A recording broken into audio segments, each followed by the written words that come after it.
On a freezing December night, with the temperature plummeting well below zero, I opened my front door. The wind howled, violently shoving a wave of snow across my porch. Standing there, illuminated only by the flickering porch light, was my daughter, Emily. Snow melted into her dark hair, matting it against her pale cheeks.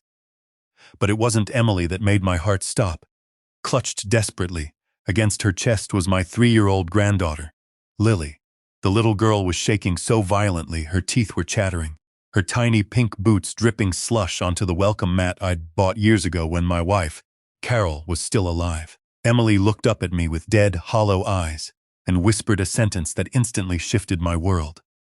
"Dad, we don't have a home anymore." For a fraction of a second, my brain refused to process the words. The wind whipped around them. I didn't ask a single question. In my former line of work, you don't ask questions when the house is on fire. You get the casualties out. I stepped aside, my voice dropping into an authoritative register I hadn't used in a decade. "Get inside, both of you." Emily hesitated, her shoulders trembling. "Dad, now, Emily." She stepped over the threshold, carrying Lily, while I slammed the heavy oak door shut against the brutal storm. The old furnace kicked on with its comforting rumble. The house smelled faintly of cinnamon. I had spent the afternoon baking snickerdoodles to keep Carol's traditions alive. Lily's little hands were almost purple. I knelt beside her. "Hey there, sweetheart," I murmured, forcing a gentle smile. "Hi, Grandpa," she whispered, her lower lip trembling. "Let's get these wet clothes off, okay?" She nodded without saying another word. The silence from a usually bubbly 3-year-old was deafening. I wrapped her in one of the thick quilts Carol's had sewn years earlier, carrying her to the couch near the roaring fireplace. Emily stood completely frozen in the living room, still wearing her soaked coat. She looked like a ghost. "Emily," I said, my tone retaining its command, "take your coat off." That simple instruction shattered the dam. She started crying, not a dramatic wail, but the agonizing, quiet tears of someone who had been holding back a tsunami of grief. I immediately put the kettle on, while she changed into one of Carol's faded sweatshirts. A few minutes later, Lily had fallen asleep on the couch. Her tiny fingers were locked in a death grip around a stuffed rabbit she had managed to grab before being cast out. I handed Emily a steaming mug. She stared into the dark liquid for 5 minutes before speaking. "It happened so fast, Dad," she whispered. I sat back in my chair. I didn't rush her. In interrogations, silence forces people to tell the absolute truth. It started right after dinner. Derek said someone was coming over. The front door opened, and a woman walked in carrying an expensive overnight bag. Emily swallowed a golf ball of emotion. She smiled at me, Dad. She actually smiled. I felt the familiar, icy calm of my past life bleeding into my veins. "What did Derek say?" "He looked at me with that arrogant smirk," Emily replied, letting out a dry laugh. "He said, 'Emily, this is Claire.' I honestly thought he was joking. I could perfectly picture my son-in-law standing there." Derek Collins was a regional sales manager. He wore custom-pressed shirts, drove a luxury sedan he couldn't actually afford, and possessed a smug grin whenever he thought he was the smartest person in the room. He always looked at me with thinly veiled contempt, viewing me as an uneducated, blue-collar handyman who fixed HVAC systems for a living. He didn't know the truth. Then, Emily continued, his mother walked into the kitchen. Nancy. Even hearing Nancy Collins's name tightened a knot in my chest. Nancy was a master manipulator who viewed her son as a golden god. "She looked at Claire," Emily said. Then she looked at me and said, "You should probably start packing." I asked what the hell they were talking about. Nobody laughed. The room fell dead quiet. Emily took a shaky breath. Nancy disappeared upstairs. A minute later, she came back carrying heavy-duty trash bags. She started tossing my clothes into them, my sweaters, Lily's pajamas, our Christmas decorations. Emily looked toward the sleeping little girl. "You know those fragile glass ornaments Lily made at preschool?" I nodded slowly, my jaw clenching. Nancy tossed them into the plastic bags like garbage. I closed my eyes. Carol used to say some people mistake cruelty for strength. I asked Derek if he had lost his damn mind. Emily choked out. He just stood there and said Claire was moving in. He smiled and said, "Actually, why wait?" Then Dad, he unplugged our Christmas tree. I felt a dangerous shift deep inside my chest. the calculated, terrifying focus of a predator recognizing a threat. The lights went dark, Emily whispered. Lily started crying. She asked why Daddy turned Christmas off. I looked at Claire. She just stood there, checking her phone. Emily wiped her face aggressively. When I refused to leave, Derek picked up the trash bags and carried them outside. The snow had already started falling hard. Then Nancy brought Lily's winter coat and shoved it into my hands. I stared at the fire, listening to the agonizing details of my family's humiliation.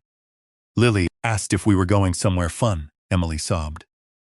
I couldn't answer. Derek opened the front door. He looked at me and said, "Claire deserves a fresh start." Then he held the door open. My hands gripped the armrests of my chair. I picked Lily up. Emily whispered. I walked outside into the blizzard, and Dad, he locked the deadbolt before my boots even touched the sidewalk. I knocked on the door just once. He never answered. For a long moment, the only sound was the howling wind outside. I stood up, my movements slow and deliberate. I grabbed my heavy Carhartt jacket and my truck keys. Emily shot up from the couch. "Dad, where are you going?" "I don't know," and in that exact moment it was the absolute truth. The civilian part of me wanted to drive my truck straight through Derek's living room window. I wanted to drag him out by his collar and leave him bleeding in the snow. But I didn't. I drove aimlessly through the blinding snowstorm until I found myself sitting in the empty parking lot of the church Carol and I had attended for over 30 years. I shut off the engine. For 10 minutes, I gripped the steering wheel. I closed my eyes and let the memories of my past life wash over me. For 30 years, I wasn't Jack Morgan, the friendly neighborhood handyman. I was an operative for a highly classified Tier 1 military intelligence unit. My specialty was psychological warfare, asset tracking, and dismantling high-value targets from the inside out. I hunted men who thought they were untouchable. I dismantled their entire existence until they begged for the end. When Carol got sick, I walked away. I traded my tactical gear for a tool belt, becoming the simple, blue-collar man my family needed. Derek thought I was a nobody. He thought I was a poor tradesman who couldn't afford a decent lawyer, let alone put up a fight against his corporate salary. He thought he had all the power. One fatal mistake. I heard Carol's voice echoing in my mind. If anger makes the first decision, regret usually makes the last one. I opened my eyes. The blinding rage had vanished, replaced by an executioner's absolute clarity. I wasn't going to break Derek's jaw. That was too merciful. I was going to systematically dismantle his life, tear down his arrogant facade, and leave him with absolutely nothing. I was going to unleash hell, and he wouldn't even see it coming. By the time I drove back home, the eastern sky was turning a dull gray. Emily and Lily were fast asleep. I walked into my kitchen, brewed a pot of black coffee, and unlocked the heavy steel door that led down to my basement workshop. I bypassed the woodworking tools, stepping to the back wall. I moved a heavy shelving unit, revealing a reinforced steel keypad. I punched in a 9-digit code. The wall clicked and swung open, revealing a hidden chamber I hadn't stepped inside in over 5 years. The room was Spartan, a heavy metal desk, a high-powered encrypted terminal, and filing cabinets filled with favors from very dangerous, very powerful people. I sat down at the terminal and booted it up. Derek had acted entirely too confident tonight. He had thrown his wife out with the utter certainty of a man who believed he held all the legal cards. But Derek wasn't a criminal mastermind. He was a sloppy narcissist. If he believed he owned that house outright, he had either been lied to or he had broken federal law. And arrogant men always left a paper trail. I cracked my knuckles, the green light of the monitor reflecting in my cold eyes. "Let's see what you've been hiding, Derek." The Monday after Emily and Lily moved into my house, life settled into a strange, suffocating routine. Emily took a temporary leave of absence from teaching 4th grade.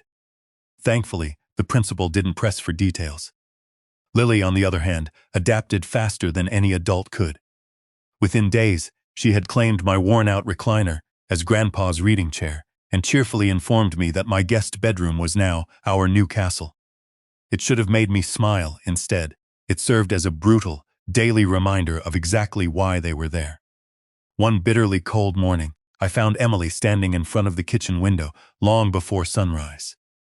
"You haven't slept much," I noted quietly. She offered a weak shrug. "I keep thinking I'll wake up at home."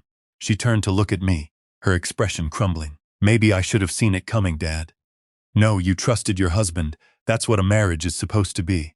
She frowned. I liked Derek, at least, the version of him he presented. I nodded, keeping my expression neutral. But looking back through the critical lens of my old training, there had been glaring red flags. Derek hated it when Emily attempted to handle the family finances. He aggressively insisted on opening all the mail himself. Whenever she asked questions about their accounts, he would deploy his condescending smile and say, "Don't stress your pretty head, Em. I've got it covered." At the time, it sounded to her like a responsible husband taking charge. To me, it sounded like textbook financial abuse and coercive control. That afternoon, I accessed a secured satellite phone from my basement and made a very specific call to a very specific number. Harold Benson answered on the second ring. "Jack Morgan, you still breathing, old man?" "Barely," I replied. "I need a favor, Harry." Harold and I went back decades officially. He was a retired senior analyst for Allen County Title and Escrow. Unofficially, he used to be one of the top forensic accountants for the Department of Defense. We had maintained our cover over the years by meeting for coffee at a greasy diner. "What kind of favor?" Harold asked, his tone instantly shifting. "I need to know exactly who owns my daughter's house.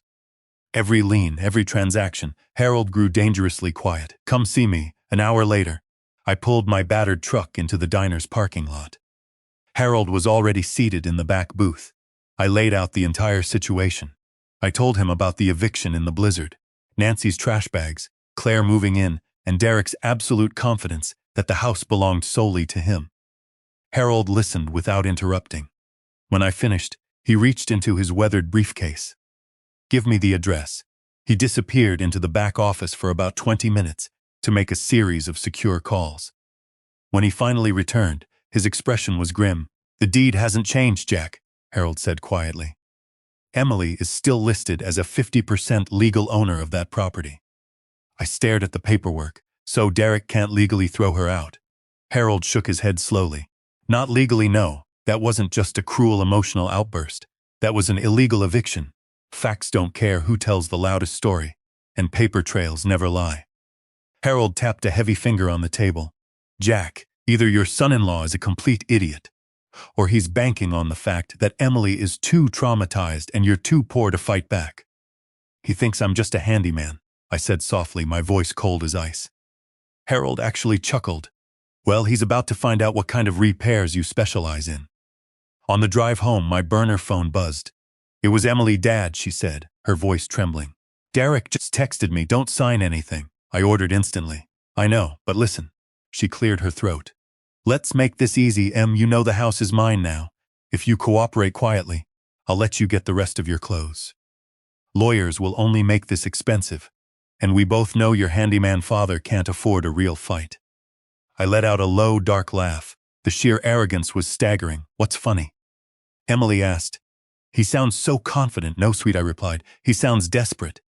People who truly hold all the winning cards rarely feel the need to announce it. He's trying to bully you before you realize he's holding a weak hand." Over the next 48 hours, I turned my hidden basement into a war room. Emily brought down boxes of paperwork, insurance documents, bank notices, tax returns she had never thoroughly reviewed. "I feel so incredibly stupid," Emily whispered one night. "I trusted him." "You trusted your marriage," I corrected her firmly. "A con artist's greatest weapon is your own decency."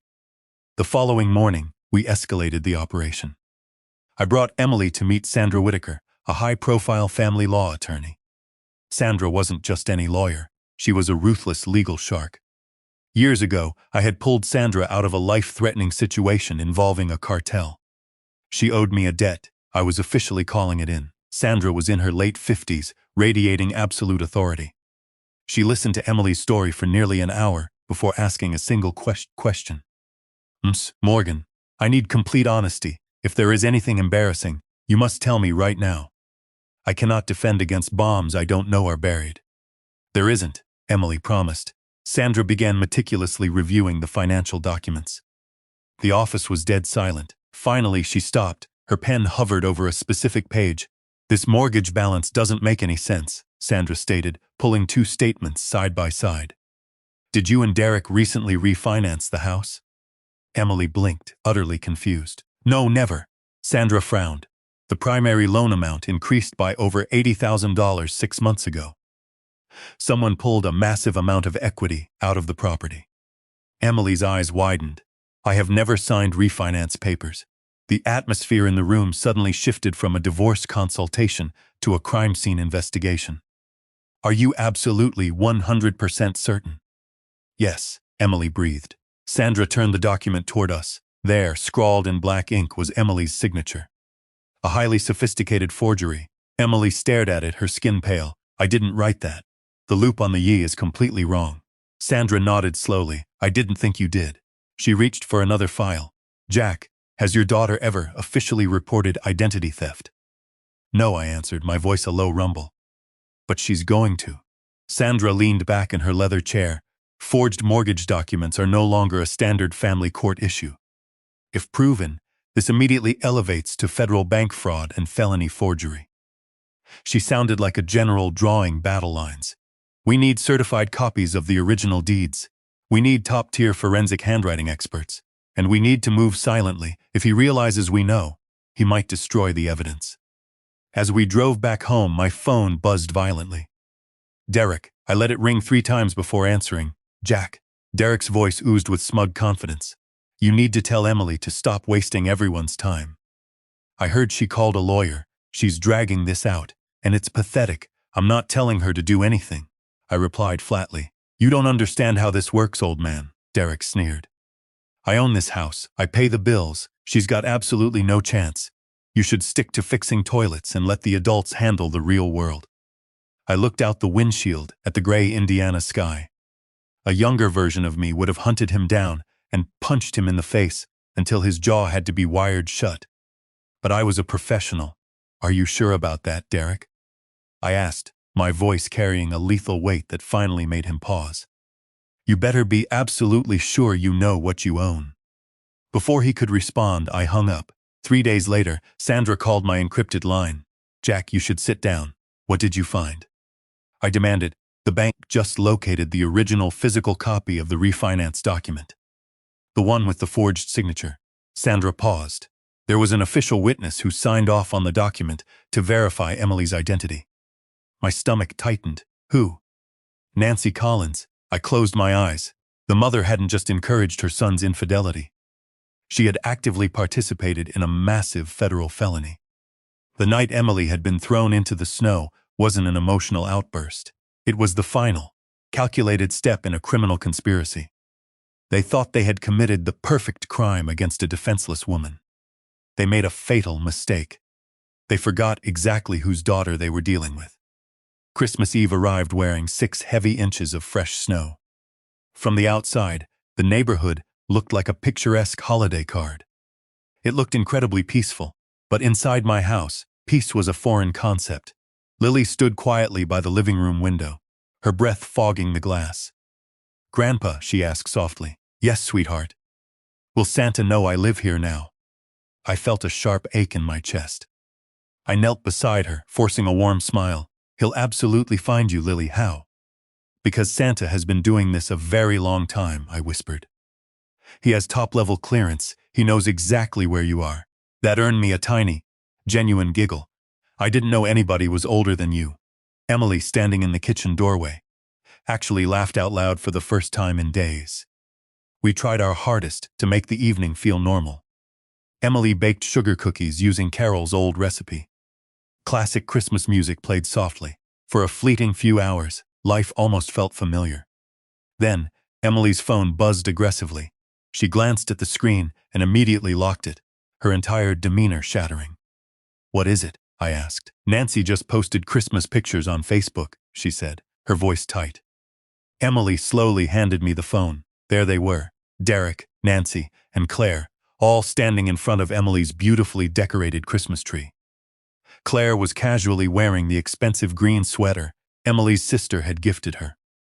Below the photo, Nancy had written, "Nothing is better than spending Christmas with the people who truly belong together." A beautiful fresh start. Dozens of comments read, "Beautiful family." My jaw locked. Emily quietly took the phone back, tears welling in her eyes. I should never have looked, she whispered, turning and hurrying down the hallway. Later that afternoon, while Lily was playing with her coloring books, she suddenly stopped. My bunny, she whimpered, her eyes darting under the couch. Emily froze. What bunny, sweetie?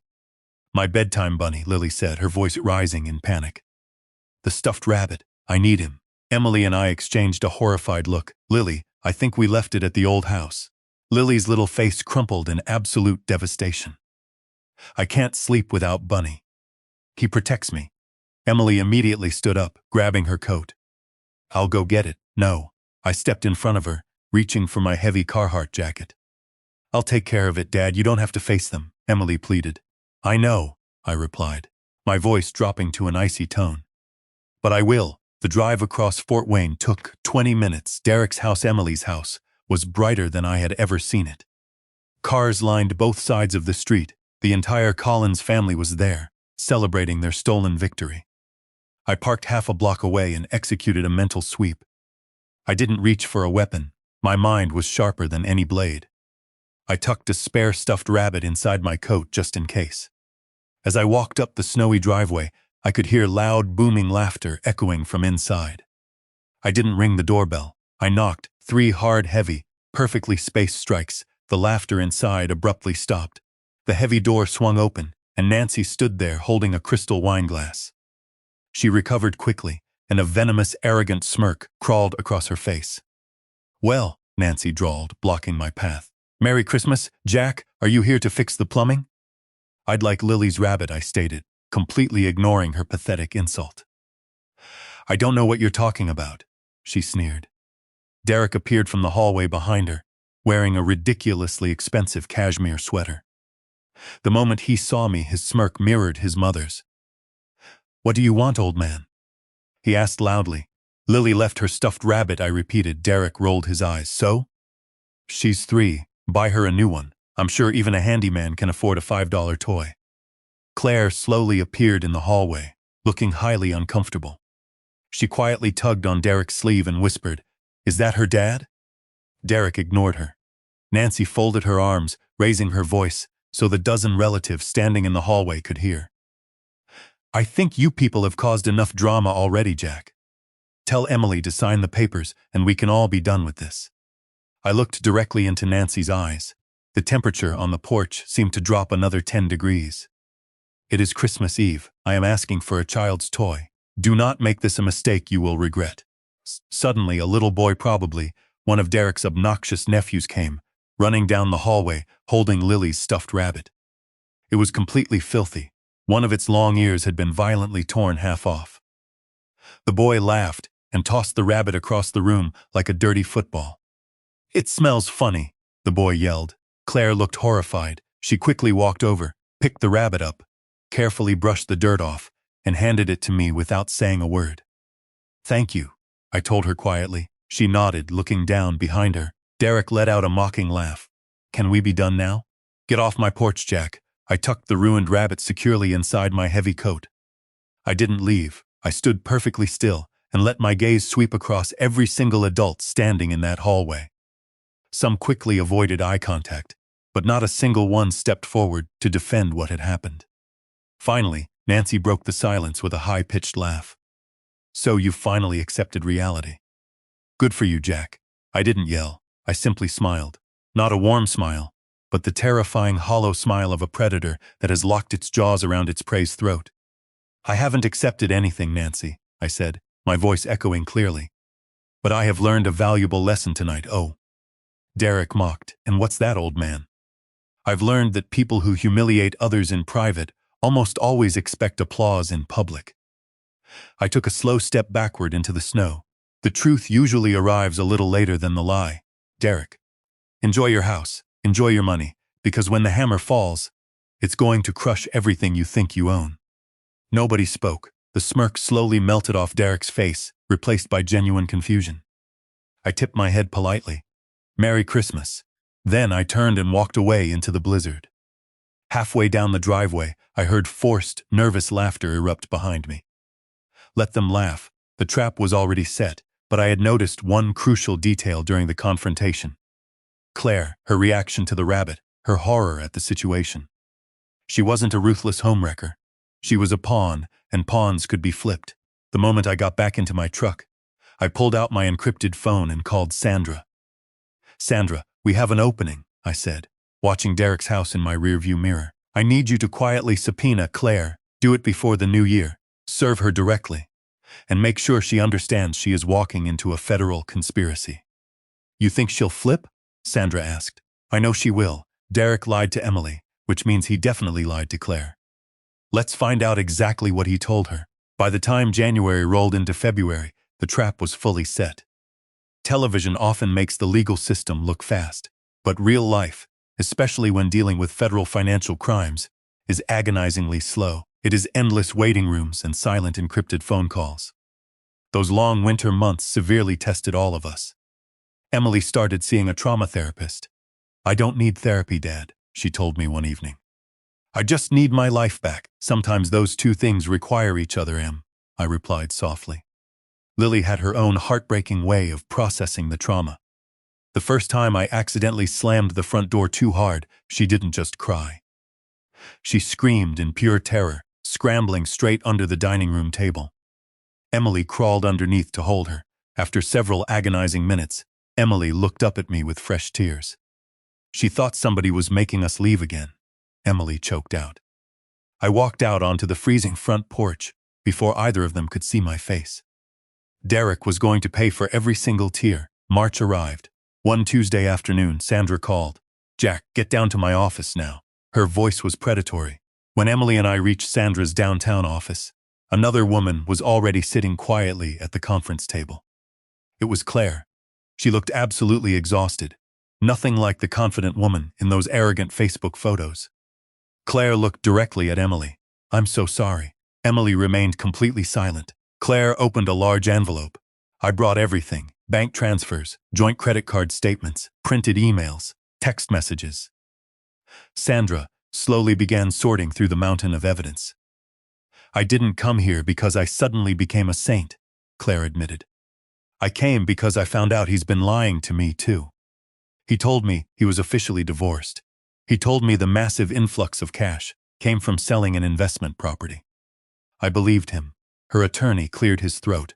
"My client is cooperating fully with federal investigators." Sandra didn't look up. "I appreciate your client's honesty. It will go a long way in keeping her out of federal prison." 3 days later, the bomb finally dropped. Sandra called me directly. They issued the warrants. "Jack, what are the exact charges?" "Massive felony mortgage fraud and forgery counts against Derek Collins. And an accessory warrant for Nancy Collins." "Where is he?" I asked, my voice deadly calm. "At his office," Sandra replied with dark satisfaction. "Right in the middle of his quarterly regional sales presentation." I didn't need to see it to know exactly how it went down. Derek Collins, bragging about his sales numbers in front of his boss. And then, uniformed police officers, flanked by federal financial investigators, walking in unannounced. The absolute crushing humiliation as they read him his rights, slapped cold steel handcuffs on his wrists, and marched him through the crowded office. He wanted a public show. He got one. By early May, the final hearing on property in custody was scheduled at the Allen County Courthouse. The hallway outside the courtroom was buzzing. Nancy stood near the window, aggressively folding her arms. Derek stood next to his attorney. He looked incredibly thin. His expensive designer watch was gone. So was his arrogant confidence. For a brief second, our eyes met. He quickly looked away. Court began. Sandra presented the timeline flawlessly. No theatrics, just cold, hard facts. Forged mortgage documents, offshore bank statements, certified handwriting analysis. Every piece locked together, building a gallows for Derek's lies. When Emily took the witness stand, I had never been prouder. "What happened on December 12th? Sandra asked. "My husband introduced his mistress inside our home," Emily replied clearly. "My mother-in-law packed my belongings into heavy trash bags. And then, my husband threw me out into a blizzard and locked the front door." "Who was with you?" "My 3-year-old daughter." The courtroom became suffocatingly quiet. Even Judge Martinez removed his reading glasses. When Claire testified, she annihilated Derek's defense. She confirmed under oath that Derek had lied about his marital status and the origin of the stolen equity funds. Suddenly, Nancy couldn't take it anymore. She bolted out of her seat. "This is completely ridiculous." Nancy shrieked, "My son worked for everything he has. You're trying to steal his life." Judge Martinez slammed his gavel. "Mrs. Collins, if you utter one more word, you will be held in contempt for 30 days. Sit down immediately." Nancy slowly sank back into her chair, her face burning bright red. For the first time in her manipulative life, she wasn't controlling the narrative. By late afternoon, the judge delivered his final rulings. It was an absolute massacre. Emily received sole primary custody of Lily. She was granted exclusive, immediate possession of the marital home, and Derek was ordered to pay maximum child support. The judge also explicitly noted the overwhelming evidence of financial fraud, adding that it would be heavily considered in Derek's impending criminal sentencing. Derek was ruined. Outside the courthouse, local reporters were waiting eagerly. The federal fraud investigation had attracted significant media attention. One bold reporter shoved a microphone toward Nancy. "Mrs. Collins, do you have any comment?" Nancy glared, pointing straight at me. "This old man destroyed our family." Several television cameras swung toward me. I stepped forward, looking directly into the main camera lens. "You destroyed your own family, Nancy," I said clearly. "You destroyed it the night you locked your 3-year-old granddaughter outside in the middle of a blizzard. Now, you get to live with the consequences." Nobody interrupted. Nobody defended her. Nancy opened her mouth, but absolutely nothing came out. She was left utterly speechless. Over the summer, our lives settled into a peaceful rhythm. Emily sold the house and bought a gorgeous townhouse just 10 minutes from my place. Lily started a new preschool, and the terrifying nightmares finally stopped. Then one warm Friday afternoon, as I was planting fresh tomatoes in my backyard garden, a beat-up pickup truck slowly turned into my driveway. It was Derek. He stepped out completely alone. He wore dirty work boots and a faded t-shirt. His shoulders were slumped, carrying the invisible, crushing weight of his monumental failure. I set my gardening trowel down. "Derek," he walked toward me. "Jack, you've always kept this yard looking nice." "I try," I replied coldly. He let out a ragged breath. "I lost my job. I'm facing 3 years in a federal minimum security facility. Claire left me, and my mother still insists that none of this would have happened if you hadn't gotten involved." I let out a short, dark laugh. "And what do you think?" Derek looked straight into my eyes. "I think she has to fiercely believe that lie. Because admitting the truth would mean finally admitting she helped me destroy my own family." It was the most honest thing I had ever heard him say. "I came here for one reason, Jack," Derek said, his voice cracking. "I want to be a better father, because every single night I keep hearing Lily crying for me on that freezing porch." He wiped tears from his eyes. "I know I can't take that night back." "No, you can't," I said. "But you can decide whether it becomes the absolute worst thing she ever remembers about you. You stopped being my son-in-law months ago, but you will always be Lily's father. What kind of man you become when you get out of prison, that's entirely up to you." He nodded slowly, holding out his hand. For a second I looked at it. Months earlier, I would have broken his arm, but now I shook it. Holding on to the hatred had already taken enough from all of us. He climbed back into his broken-down truck and drove away. A few minutes later, the back door burst open. Lily came running outside, wearing oversized gardening gloves, laughing hysterically in the bright sunshine. Emily followed close behind, smiling warmly. True retribution isn't just about utterly destroying someone's life. It's about refusing to let the people you love keep living under someone else's cruelty. Justice gave my daughter her legal rights back. Time gave her peace. And seeing my granddaughter laugh loudly in the sunshine, completely unafraid of the world, was worth more than any courtroom victory. If you've ever had to stand up and unleash hell on someone who crossed the line to protect your family, I'd love to hear your story in the comments. Thank you for spending this time with me. Stay safe out there.